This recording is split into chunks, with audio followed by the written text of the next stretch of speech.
Good morning. I'm delighted to welcome you all to this event hosted by Arup on the topic of nature in cities. My name is Léan Doody and I'm the European Cities Leader for Arup, and I'm going to be moderating this event today. So first of all, I'd like to introduce you to our panelists. They'll have a chance to introduce themselves in a bit more detail shortly. So we have Susan Mackenzie, who's the Portfolio Manager for the Energy and Location Strategy team in Google. We have Benjamin Caspar, who's the Urban Nature and Biodiversity Policy Coordinator at the European Commission at DG ENVI. And we have Javier Dorao, who's the Head of Innovation for Crea, Madrid, Nuevo, Norte. So as you can see, we'll have three different perspectives on this important topic. And let me just explain how we're going to run this event today. So what we will do is, in a few moments, I'll ask each of the speakers to introduce themselves and say a bit about why this topic is important to them and to their organizations. And then we'll move into some questions for about 35, 40 minutes or so. And then we'll wrap up at the half hour, so after an hour. So so just to introduce this topic, I mean, as we all know, nature is in crisis. We have seen significant degradation of our habitats and extinction of our species. In Europe, it's estimated that almost 80% of our habitats are in poor condition. 40% of our bird species have poor conservation status.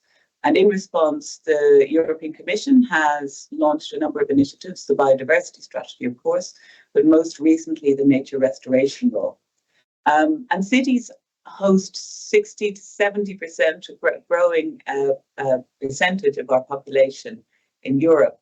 And we're starting to work through then the role of cities in tackling the nature crisis and in harnessing nature for the purposes of climate action, for adaptation, for mitigation, but also for social benefits. And we're going to be talking a bit about that today.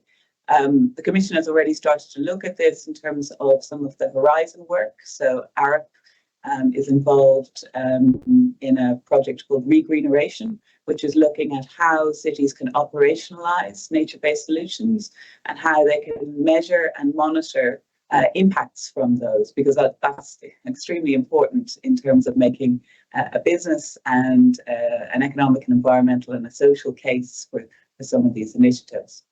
So that's what we're going to be talking about today. We're going to tease out some of the implications and talk about some of the benefits and talk about some of the opportunities and challenges to nature-based solutions and the role of nature in today's city. So I'm going to move on to and introduce our panelists. So I'll first go to Ben. Ben, if you could tell us a bit about why this topic is important and maybe set the scene for the discussion in terms of what the Commission is doing about it. Thank you. Hi, thanks very much. So I'm Ben Caspar. I work for the European Commission in the Environment Department, and I'm in charge of urban nature and biodiversity policy, which is a pretty great thing to be working on. I'm originally a biologist, but I've been working in government nature conservation for 27 years now, and the last 24 have been with the European Commission. I've always been pretty much obsessed with nature conservation and nature in general, and so that's why I've been working on this topic, and I've spent the last 10 or 11 years working on urban nature and biodiversity and urban environment policy in general. You've asked why it's important to our organization.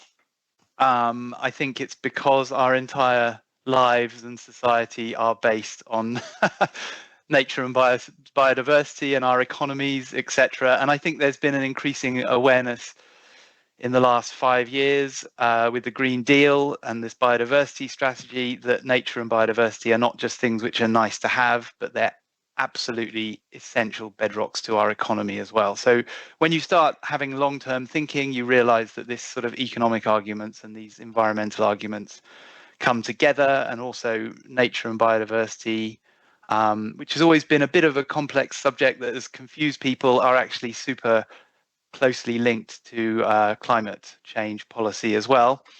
I'm failing abysmally at my job. Their nature and biodiversity is going off a cliff. I mean, I think I remember in about 10 years ago, the Living Planet Index came out and it said that we've lost 70% of monitored wildlife since 1970. So during my lifetime, we've seen this enormous drop of a majority of our wildlife. I think humans are 0.1% of life, but we've destroyed 83% of mammals, things like this. But it's not completely the end of the world. There's something we can do. The biodiversity strategy and then this nature restoration law, I think, are the first of their kind in the world, which is what I'm going to talk about a little bit later. But I think one thing that's then linking to this nature in cities is that there's been a growing realization that cities play an incredibly important role in this whole story. It's where people live. It's where actually in some of our terribly destroyed environments with intensive farming all around cities, you actually find cities are havens for biodiversity and pollinators. And there are these multiple benefits of green space, which are more and more being realized. And it's what we need to focus on: climate regulation, helping reduce heat, water regulation, the biodiversity, which I've mentioned, and then, of course, health and well-being of people. So I think that's all I'll say as my introduction, and then I'll tell you a bit about the nature restoration law in more detail when you ask me a question about it. Hopefully you will. I think I probably will. That sounds great. Thank you very much, Ben. Susan, coming to you, could you introduce yourself and tell us a little bit why this is important to Google? Yeah, sure. So hi, everyone. I'm Susan Mackenzie. My title is quite long. I'll just explain it for you. So I work on data centers, and we work on kind of the early stages and right through the project. But basically, we find sites for data centers. And the reason why I'm here in this conversation today is because I've been responsible for leading the development and implementation of a strategy around landscape ecology and social value on data center projects for Europe, working alongside Léan and her team. And I'll explain this slide later and why a data center and this conversation about nature is related, hopefully when Léan asks a question on this. But to just explain why it's important to Google is, Google has a huge responsibility. We've set out various goals in our environmental report to achieve, and that applies to, all aspects of what Google does. In particular, it has a role as a service to educate and empower users to make sustainable choices. And as part of that, then the backbone and the physical presence of that needs to also reflect the importance of nature, and start to respond to things like the EU Restoration Law, and do things a bit differently than how they may have been done in the past. That's great. Thank you very much, Susan. And I will ask you about that. Now, Javier, if we could come to you, please, and if you could tell us a bit about yourself, and then also why this topic is important to your organization as well. Of course, thank you. But first, I would like to introduce a little bit our project, which is Madrid, Nuevo, Norte, and you can see a little piece of Madrid, Nuevo, Norte in my background. Madrid, Nuevo, Norte is Spain's major urban regeneration project, and probably one of the most significant at European level because of its ambition.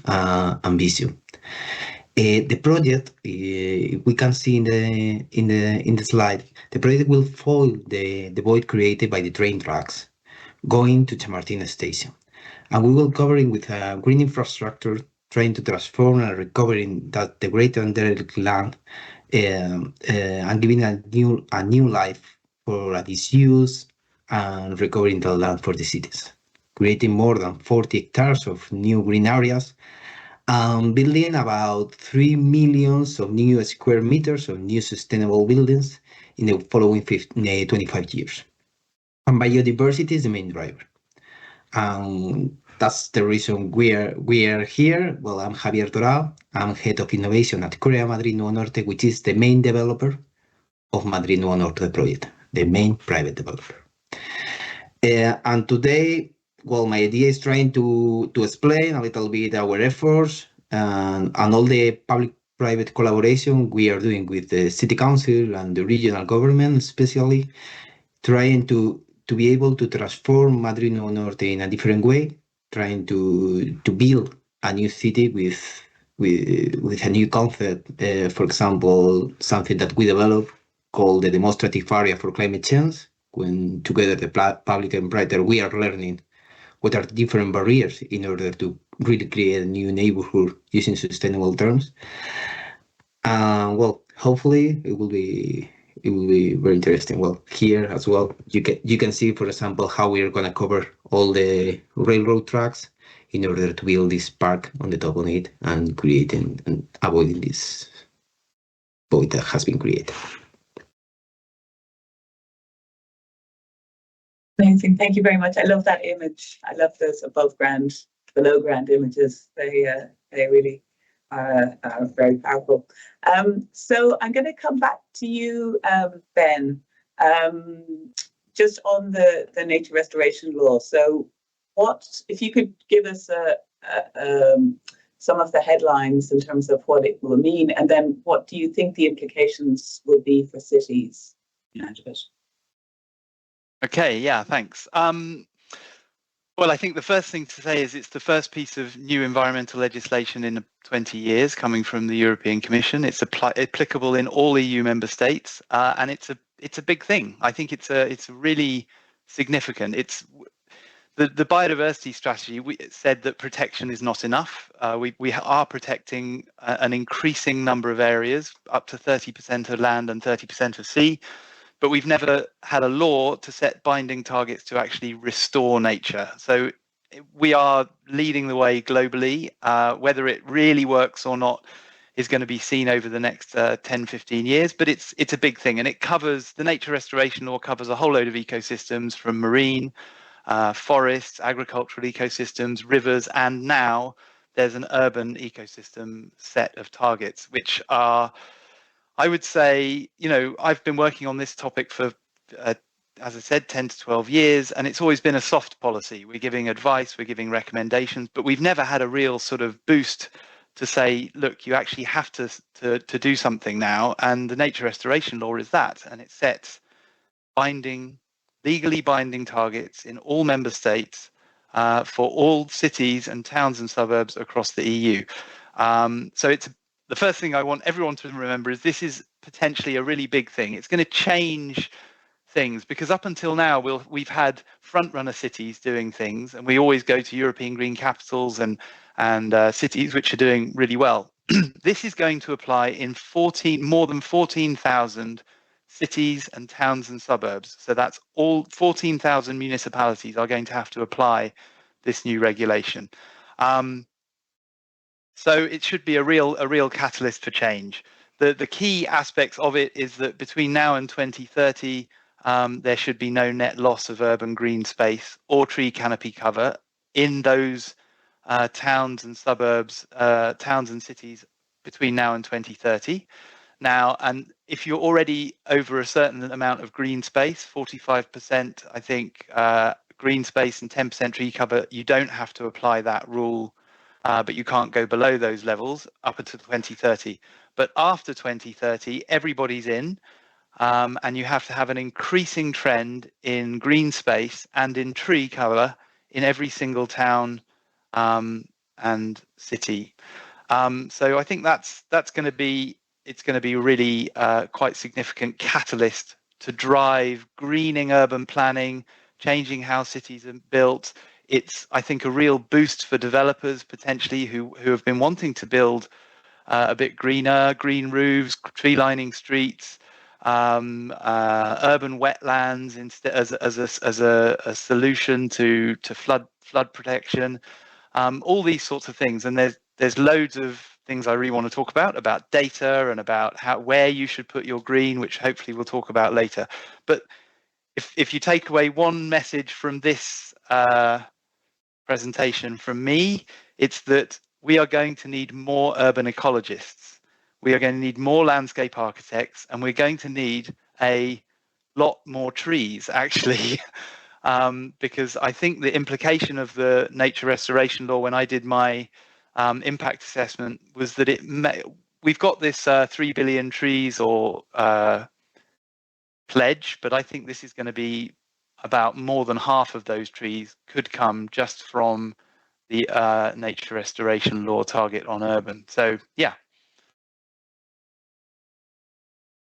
That's great. Thank you, Ben. And I definitely agree. We definitely need more ecologists and landscape architects, and we have some, and we're going to want more. So, but Javier, I know that in Madrid, Nuevo, Norte, you've already been thinking along these lines for some time. I mean, what are the benefits and opportunities that you see from green infrastructure in district scale developments that you're working in? Well, as already has already been explaining, green infrastructure must be one of the main drivers in a new development, and it generates a lot of quality of life benefits for future citizens. So it's something that at least from our company as a developer we are focusing on. But coming that into dense urban space also create challenges that I think we're gonna be speaking later about. But we are thinking something completely different. I mean, since the very beginning, Madrid Norte was considered like the green infrastructure for the entrance of nature of Madrid. If the ones of you that knows Madrid, there is like a vertical avenue, which is the Castellana Avenue, which at the very beginning was for pedestrian, was for walking. But during the 20th century, it becomes more focused on car movement. And Madrid Norte is continuing this path. But we are transforming this avenue instead of with the focusing of 20th century, we're coming back to the origin and trying to transform this like a green infrastructure that introduce nature into the city. We are taking all the opportunities that we have because in the northern part of Madrid Norte, we are lucky and we have a regional park. And we are using all the biodiversity benefits we are found in that place in order to introduce us to the city center, and especially to this park that we have over this slide. That's great. And in terms of we'll move on to challenges in a minute. I might move on to Susan first, and then we'll come back around. But Susan, in terms of the nature restoration law and the work that you're doing, could you tell us a bit about what the work, some of the lessons learned from the work you're doing, and then maybe how the nature restoration law might be impacting that? Yeah, absolutely. Yeah, so I guess the way in which we're responding to it is we're actually looking across a few different themes. So it's landscape ecology and social value. So we're not just touching on biodiversity because we know it's a multi-layered matter and has multi-layered benefits. So if we think about these features up front at the early stage of a project and engage with municipalities and the province and the community, then we can work out what those requirements actually are and do that together. And I think we need to do that in a way that we're not just responding to asks. We're actually preparing up front, and we're seeing things rapidly changing, as Ben mentioned. Like this is big and this is new, but the work that we've been doing and some of the pilots that we've done have prepared us now for some of the conversations that we're having as a result of the restoration law and other policies that are coming out. And yeah, I think, having a combined approach to this then allows us then to see greater benefits then of what we can achieve. So, if we address nature and biodiversity, we can also consider the visual impact of our facilities. We can also make it more smooth to go through the permitting process. We can engage with the local communities and figure out where we can work together and give back. And create better kind of results and move them forward. So I think that's really interesting. I think what both of you are saying is that the social benefits of nature are almost, well, I'll ask you, do you think that the social benefits of nature are as important, or in terms of are important to actually push through the implementation of nature initiatives? I'll come to you, Susan, first, and then absolutely. Yeah, absolutely. And I think it's, bringing others on the journey too with that, so that we understand how we're being sensitive to the immediate environment around, and any of the neighbours, and, what works. And I think kind of leveraging that knowledge and understanding of the local environment is really important, whilst we're developing. And then I think that brings about then that social value in terms of that inclusiveness, and then, working towards a result that's better. Javier, sorry, Ben, did you? Sorry, no. Well, I wanted to just talk about that just for a second, because well, the first thing is, if you want to have an ambitious urban greening plan, it's not going to work unless you've involved your citizens. Because mayoral cycles are normally 4 or 5 years, but a good urban greening plan is fully integrated into your urban development process, and it's 20, 30, 40, 100 years. We're doing some of this work for the future generations, not for ourselves. And that citizen participation brings up another point, is that if we look at the reality, the places which have the least green space in most cities are the poorest areas, and they are the ones who are most affected by urban heat island effect. So they're the ones, I mean, the leafy green suburbs are fine, but it's the areas which are poorest which you need to really focus on and think about integrating green into those. So that planning process, I think, is really important to involve people in.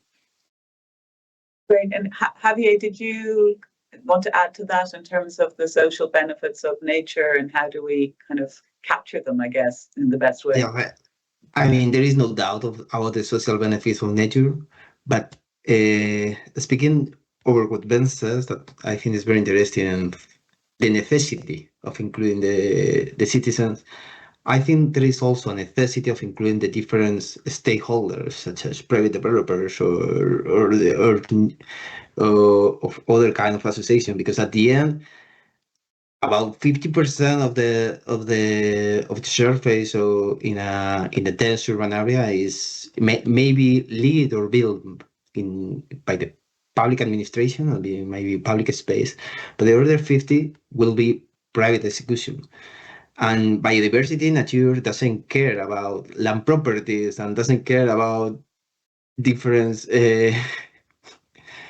human consumption. So we need to work all together. We need to create the economic incentives in order to collaborate together, and we need to learn together. And I think that's the only way truly to really transform and extract all the benefits of this transformation.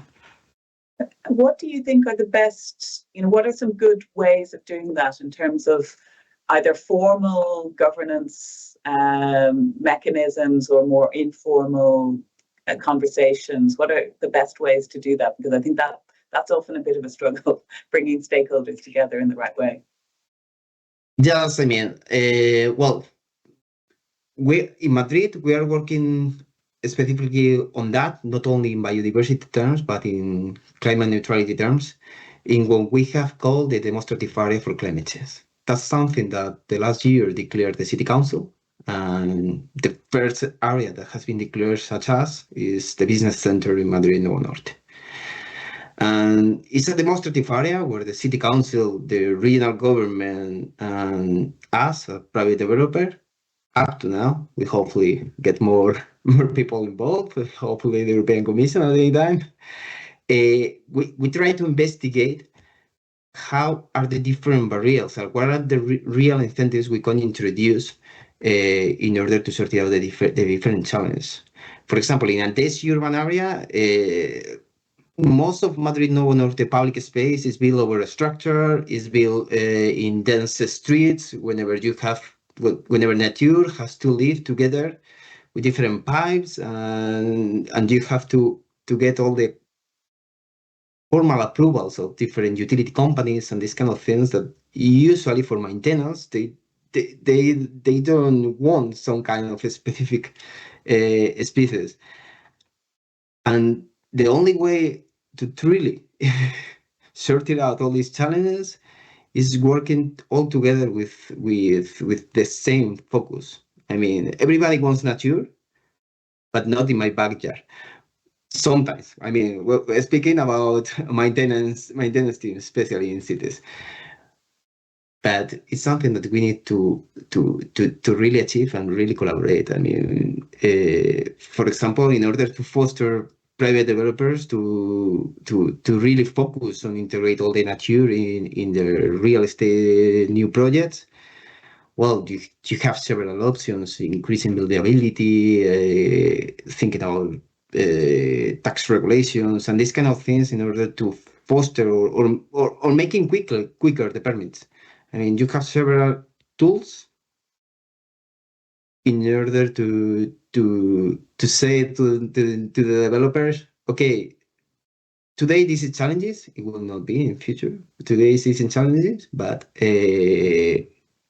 well, it has a lot of benefits for all of us. And I think a regional strategy is a necessity. I mean, only not covering more trees and having more green infrastructure, but having an infrastructure with a biodiversity purpose and selecting native species that really generate the benefits.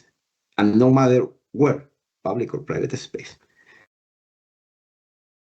Yeah, that's true. And I think it's always hard to do new things in cities because cities tend to have, rightly maybe, established processes and established ways of doing things. So it can be hard to break in with new innovations. And I guess, Ben, just to come to you in terms of this is, as you say, a very big new change for cities.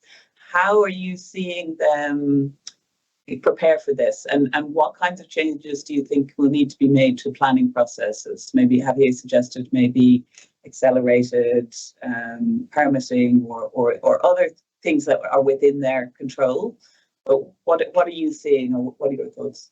I think it's going to make potentially a big difference to planning processes. Not everywhere. Some cities are already super advanced and they won't have to do anything. They've probably already got an urban greening plan and they weren't planning to lose green space anyway.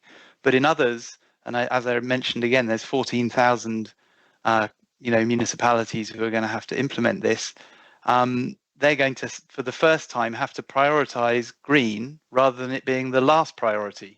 So it's going to have to be up there and be part of their consideration, and they're going to have to measure, and they're going to have to monitor, and they're going to have to plan, and they are going to have to implement it. There are lots of different ways. Some places, like in the UK, they have it per development, and obviously every single individual development has to increase the quality of biodiversity by 10%. So if the UK was still in the EU, which sadly it's not, I think they would find this relatively straightforward to implement. Other places don't have that, and they're going to have to bring something in. But for example, in Paris, in France, or where they have rules on no net soil sealing, so you can't, lose soil space. Then in some places they have a sort of the commune will get some brownfield sites, some old industrial land, it will start to renovate it, and any new development has to buy a share into that to pay for that. So you can manage it at all sorts of different levels. So it's going to be up to each individual member state to implement this law the way they want. So yeah, I think that's what I would say on that. And do you see, you mentioned the urban greening plan, as Yeah. most cities probably don't have an urban greening plan. Do you see that as something that might become a statutory requirement, or is that necessary for the implementation of the law? I mean, we've developed urban nature plan guidance, which is really about the process. It's not mandatory because I think some cities, it touches various things. If you've got an energy and climate plan already, if you've got an adaptation to climate change plan, that might partly cover it. But I think what people need to realize is that an urban greening plan is not just your parks and gardens and one sheet of paper, and you say, here, we're going to put a new little bit of green here, and we're not going to mow this piece of land so often, which is a very good thing to do. Don't get me wrong. It's a full long-term integrated strategy with a vision, with a budget. It's got to be part of your whole thing, and you won't be able to implement the nature restoration law without it. And just to stress that the nature restoration law doesn't distinguish between public and private land either. It's your green space and your trees in your entire city, town, and suburb that get implicated by this law. Yeah. No, that's interesting. I can see that. I mean, we have done some of these types of urban greening plans, but it tends to be, in the past, it has been for very forward-thinking cities with very much an eye on social value as well, and recreation, and bringing those things into it. So I guess what other, in terms of the, what we've talked about in terms of the social value, what kinds of things appear in your guidelines around developing these types of plans? I think to have a decent urban greening plan starts with you need to have a vision. You need to have a mayor who's supporting it. It's absolutely essential to have a budget, and then you set your targets and indicators. There's a stage at the beginning with citizens' participation, which is super important. You've got to think about social inclusion. You've got to think about where you're going to do it. The nature restoration law is quite a blunt tool. I'll be honest. It looks only at extent of trees and green, and I see it as a catalyst for change. But what you need to do is use this opportunity to think about quality. You do want native species. You want to have resilient species because our temperatures are going to increase in the future, and those two things might not be the same. So we need to have a conversation about that. You don't want to fill your place with native species that are all dead soon, because actually trees are dying out, and there is a slow move north of which trees can survive where. So we have to think about that.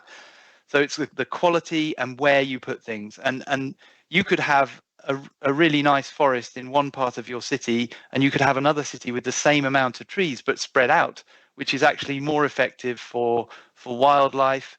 These green corridors and this connectivity, which we talk about, is also super important. So that's why I say we're going to need more urban ecologists and landscape architects, because we need them, and we're going to need to train more. I mean, because there just aren't enough. There are not enough.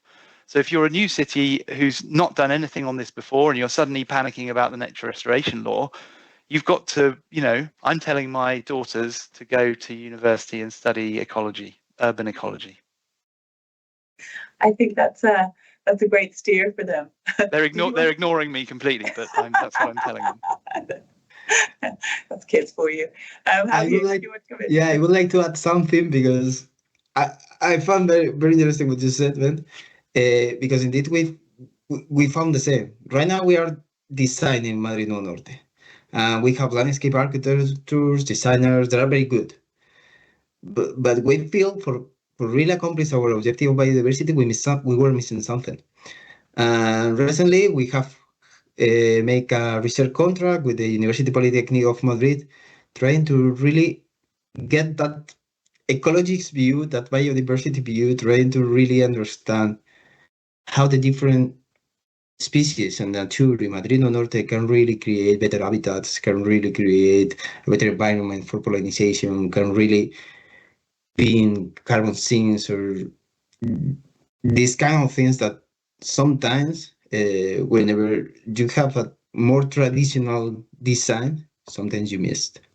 And I think what you mentioned is very relevant, trying to ecologists more to the design of the city's environment. Great, thank you. And Susan, I just want to come to you around the implementing the nature restoration law. So clearly you work across multiple countries in Europe. I mean, what are the sort of considerations that you see now in terms of working with the nature restoration law as it gets rolled out, transposed? I mean, I think, that a lot of that just resonates with what I've been thinking, and that, it's complex. Like, nature is complex. There's no one metric that we're tracking here. So it's to try and figure out what we're trying to achieve or what's the target is quite difficult. It's not like carbon where you can stick a number on it, or water replenishment or other goals that we have. So with nature, there's a lot more nuance to it. And I think, as Ben mentioned, like there's different schemes in different countries and cities. So, we've got biodiversity net gain in UK, there's green space factor in Ireland, there's eco credits in Germany. So for us to have a unified approach on our projects is a bit tricky. We have to just base it on a framework that then says, you need to localize to the specific locations.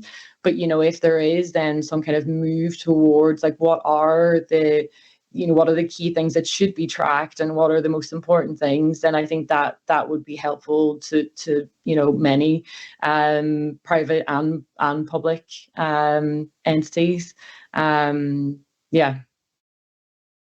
Yeah, I'm definitely going to bring you in, Ben.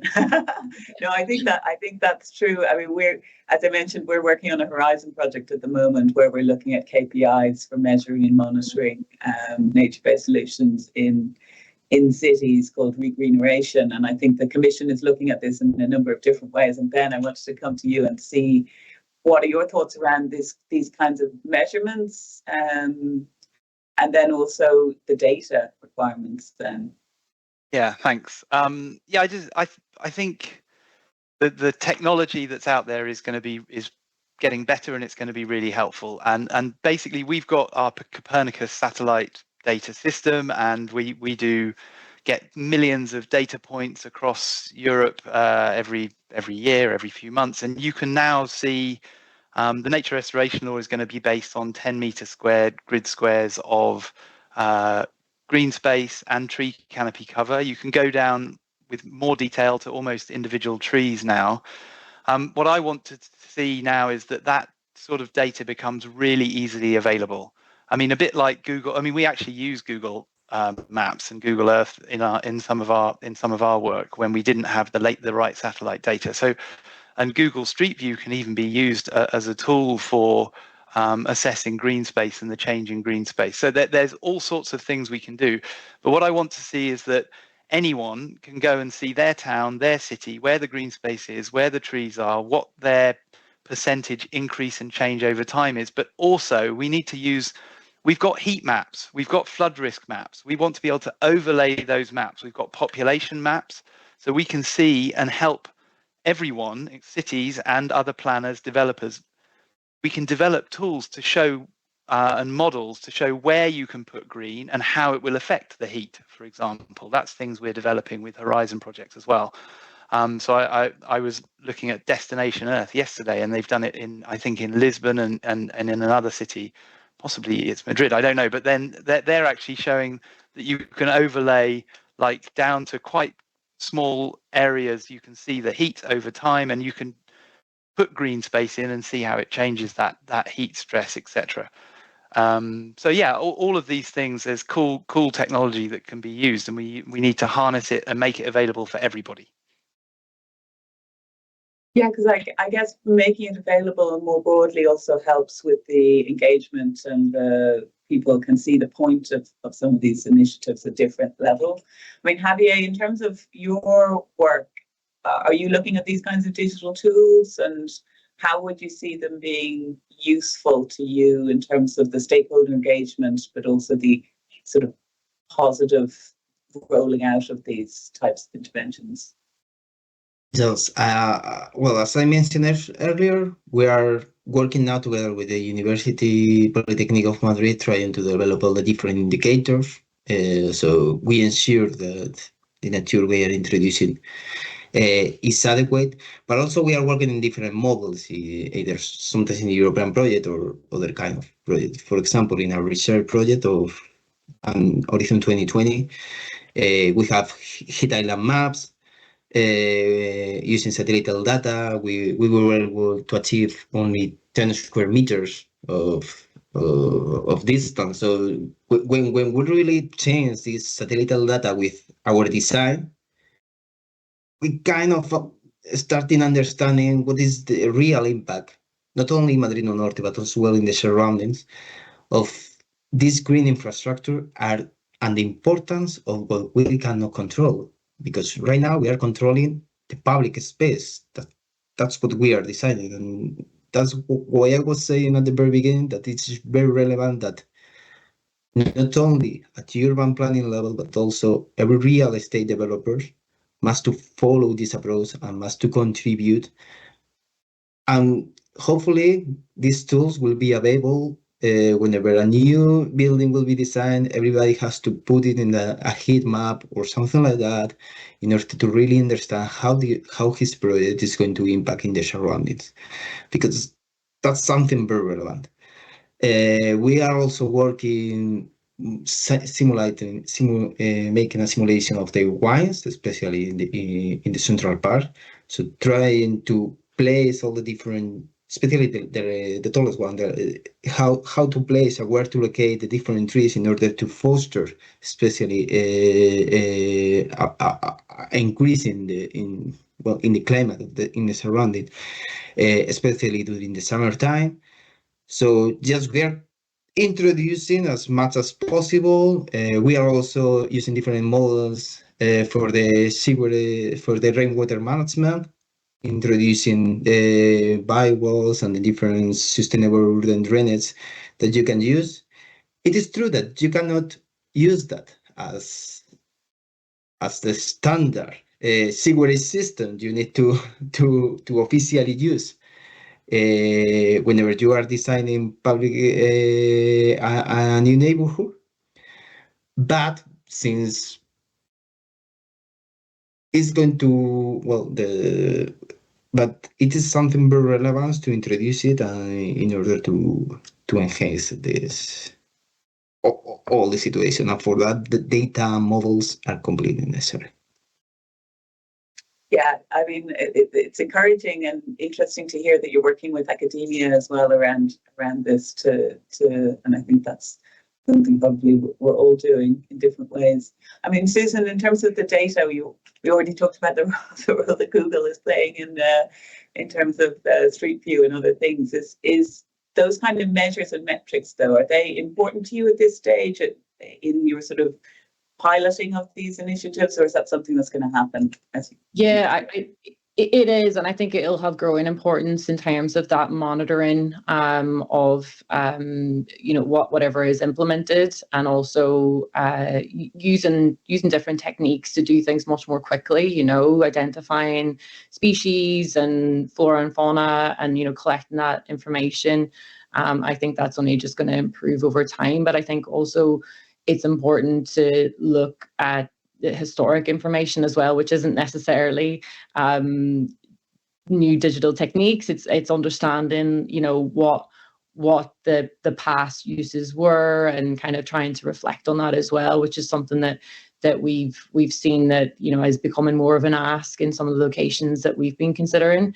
So I think that's it's trying to multi-layered things, and I think this is also to the point of like needing more specialists in this space. And we're seeing municipalities and provinces employing like a landscape specialist to support them, because they don't necessarily have that experience already in the team. So they've recognized the gap there, and they're bringing that in to help with defining that vision. And then there is then this we need to work with them to help develop something together. It's not just kind of waiting for that to be defined. We also engage with landscape architects and ecologists on our side to help with defining, what could be done, what could be achieved.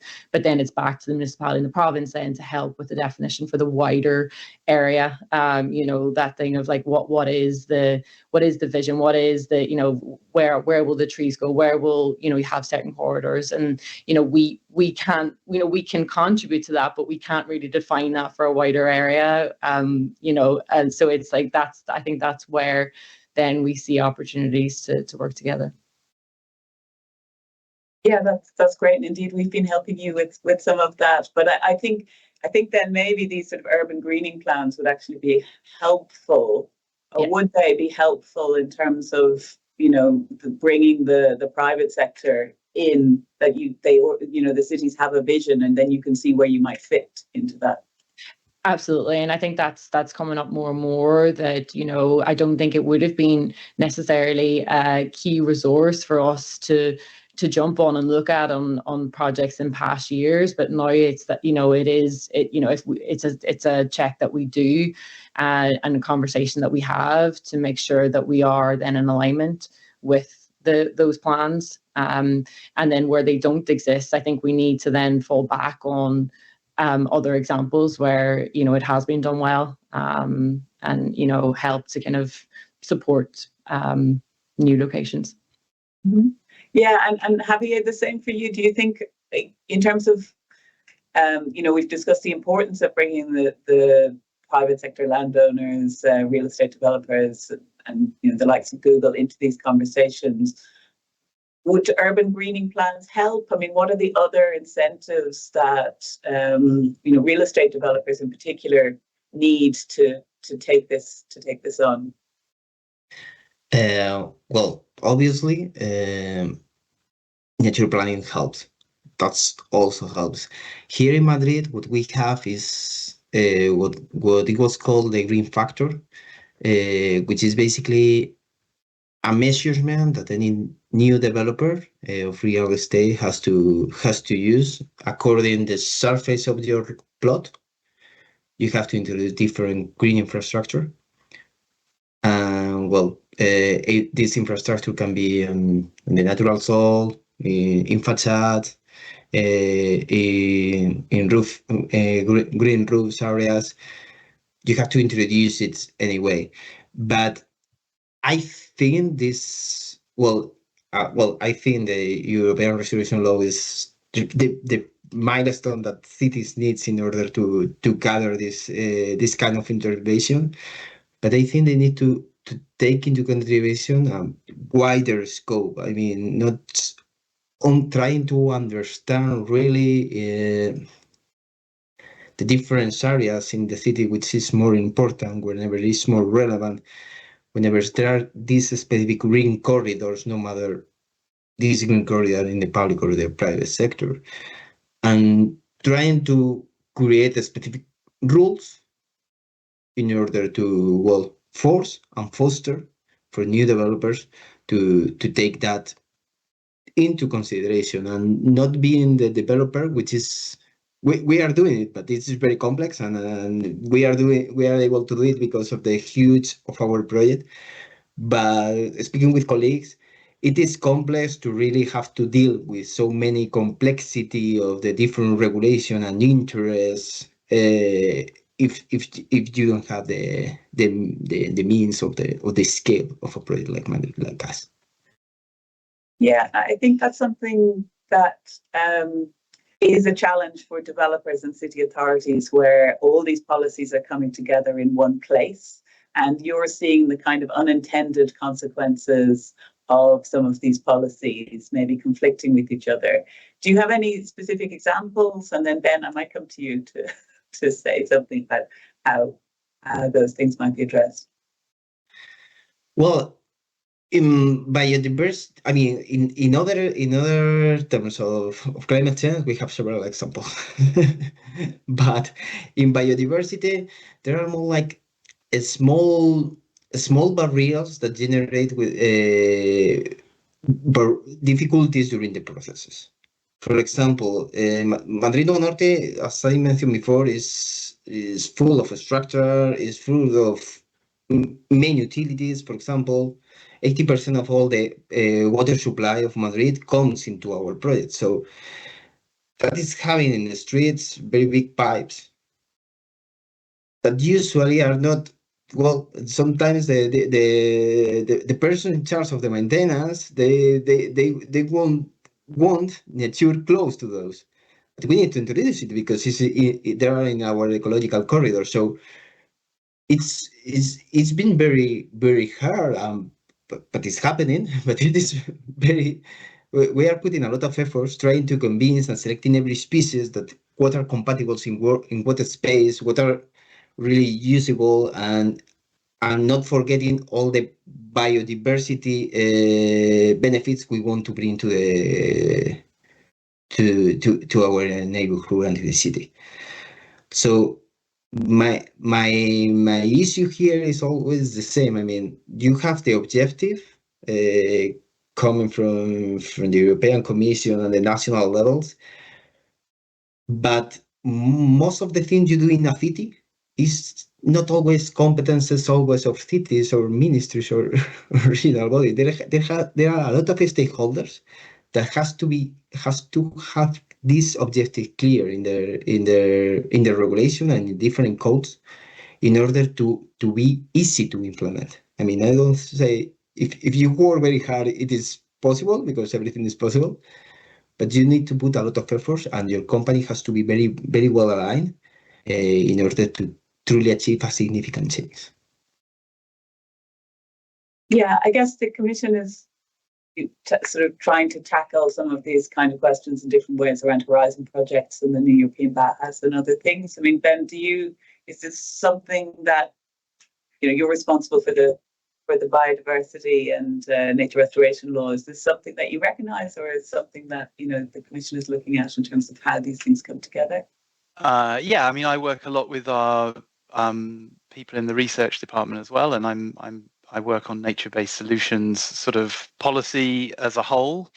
I mean, we're very aware that obviously the Commission tries to simplify legislation overall, and we're aware that there are lots of different conflicting pieces of legislation in place. There's a lot to do, and I think in a way this comes back to this urban nature plan thing that we were talking about. I mean, in a city, you've got your water regulations, you've got your air quality regulations. Now you've got the nature restoration law.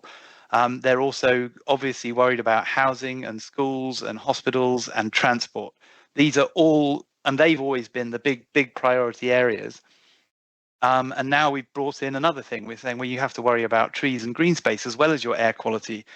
And the only way to effectively do this is to have an urban nature plan. And when I said earlier it has to be an integrated part of your urban development, it's because different departments have to talk to each other.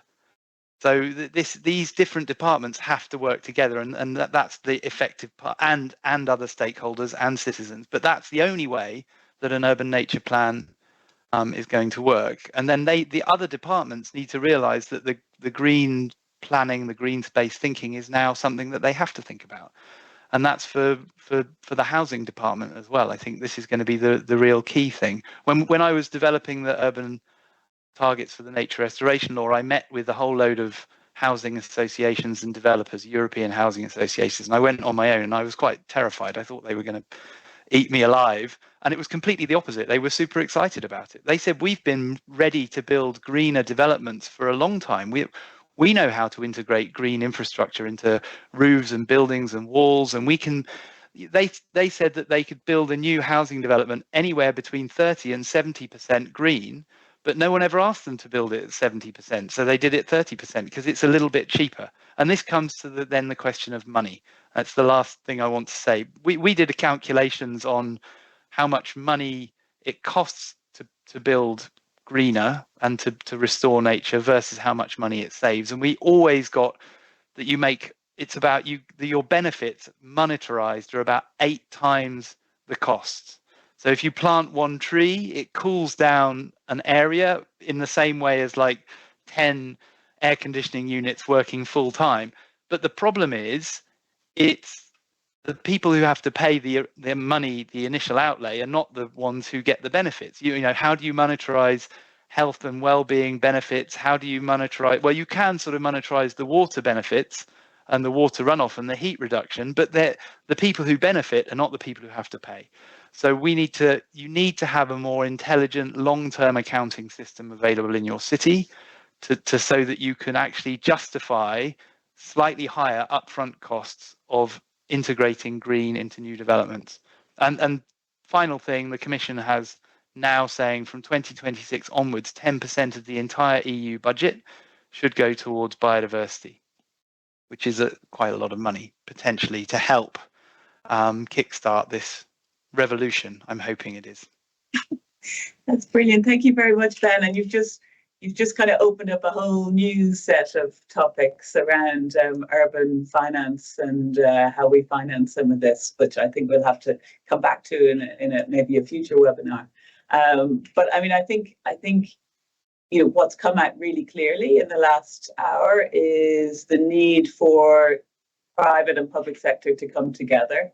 The potential benefits of this approach, the absolute importance of having of thinking about the social benefits and bringing communities into this, because that both provides the impetus to do it, but also provides a way of pushing through some of these interventions if they have the support of communities.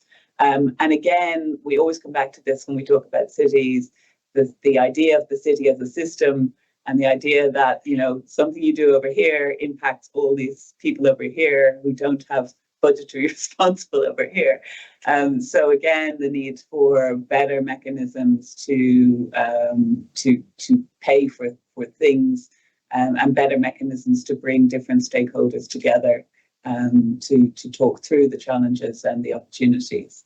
But this has been a fascinating discussion. I'm going to bring it to a close, slightly reluctantly, but thank you very much. And I just wanted to thank all our panelists for bringing such fascinating perspectives from their different organizations and different places. So Ben, thank you very much for your contribution. Susan, thank you so much for your contribution. And Javier, thank you very much for bringing the real estate perspective as well. And I'll close it there. And I wish everyone, thank you very much, everyone, for tuning in. And I wish you a great rest of the day, wherever you are. Thank you. Bye. Bye. Thanks.